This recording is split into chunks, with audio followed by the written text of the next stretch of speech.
All right, ladies and gentlemen, this is Eddie Marcus here again. Ooh, excuse me, I had to check something. You know what I was checking, right? Of course you do. Look here, all the things that going on in the society today, things that's good, things that's not, things that are up, things that are down. I know sometimes you probably find yourself just being alone and thinking. You might just be sitting in a corner, sitting in your car radio playing, or sitting somewhere on your computer, and you find a moment and you find yourself just thinking. Some of you might be having fun, dancing, and get caught up in the moment while you're dancing and your mind is just thinking. You might be somewhere smoking some weed, and for a moment there, you're just thinking. And you're thinking about the troubles of the world. But you're not just dwelling there, you're thinking about how you can overcome, how you can ride high in the middle of this. And oftentimes you find yourself thinking about how we as the people, collective, sometimes by race, sometimes by nationality, sometimes just by species, how we can overcome. These are thoughts that we all, and many of you who are here in America as Christians, you were taught that the angels in heaven, angels in heaven, and as we now understand that God created us and put human beings on earth, put human beings on earth, that that gives substantiation to the possibility that God created angels and put them in heaven.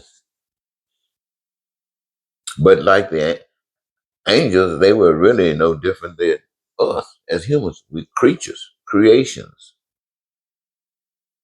And so when the violation came along in heaven amongst the angels, they did the same thing as humans did. A third of them bought into it. But heaven was not intended to be a place to hide crooks, to hide deceivers, to hide those who are fake, phony.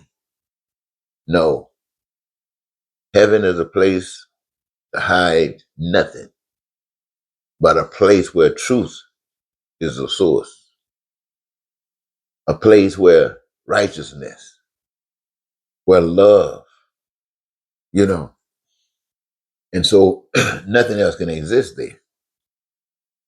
And that kind of lines up for some people who are just thinking that when Adam and Eve were in the Garden of Eden, that based upon the information that we got, assuming that it's true, and if it's not, there's some truth to it,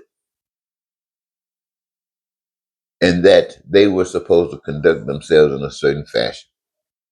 And like the story of the angels, couldn't, didn't, some did, and some wouldn't. So it happened with these creatures, human creatures, when they got the challenge, the same test, they found themselves failing for probably the same reasons that the angels failed. And just like the angels that were kicked out of heaven, supposedly according to the story, these humans were kicked out of the garden. Garden representing heaven, angels representing humans, and vice versa. And truth and deception and lies representing themselves.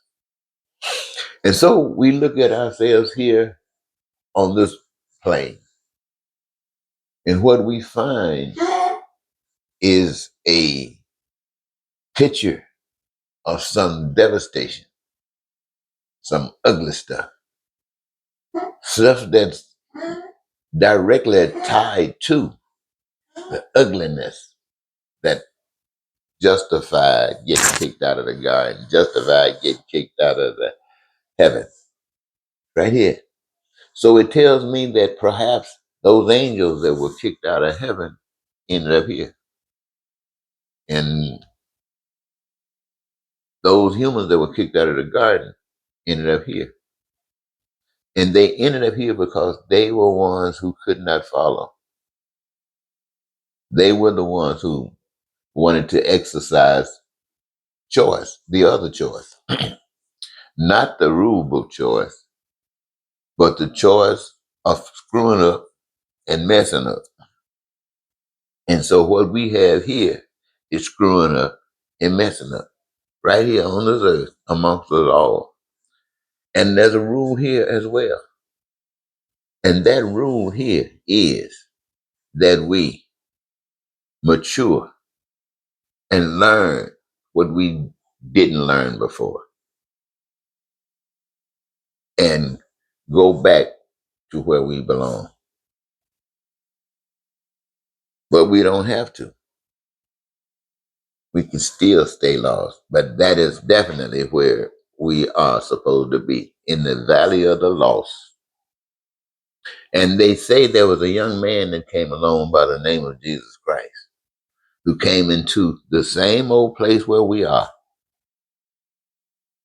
not just violating the rules of heaven, not violating the rules of the garden, but as a human being like us, came here through a different process, just come here to be amongst us, to be exposed to the same things that we are exposed to, the same deceptions.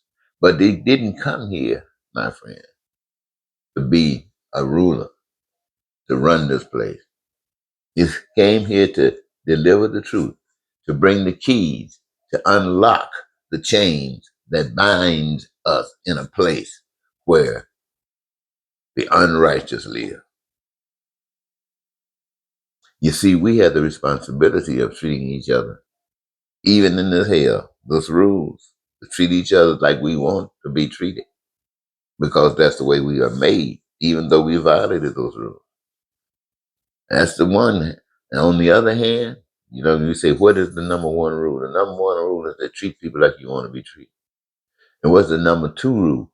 Is if they don't let them get away with it. You straighten it up. You fix it. That's the rest of us. That's the rest of us. If you got white people want to run the world and do anything to other people that they want to, they are wrong. But then we have the same commitment to life as they have, and that is to reject it.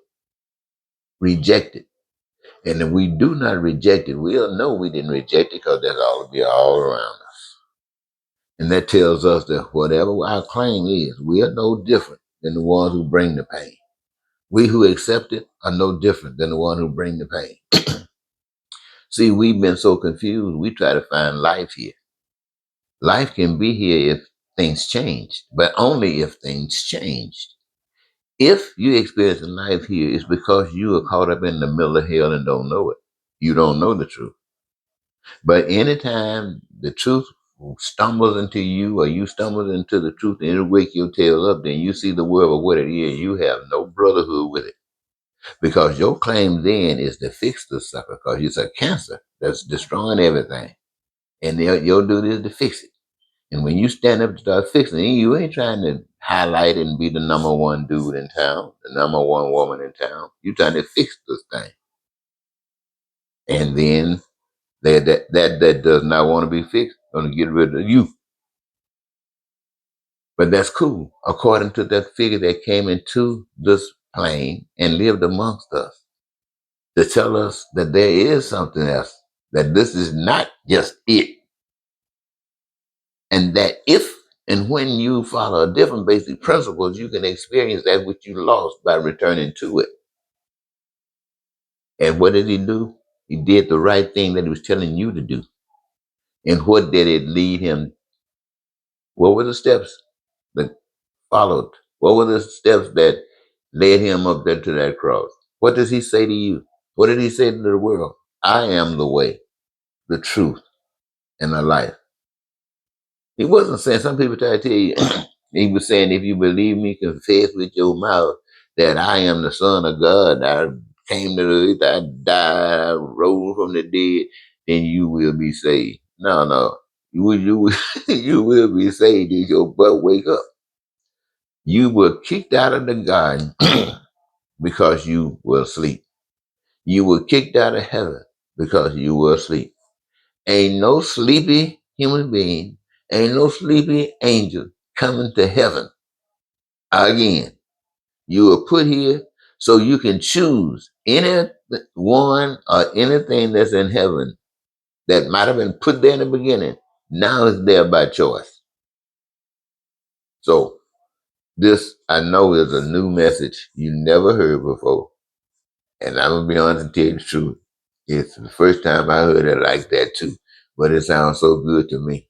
I'm so glad I had the opportunity to share it with you.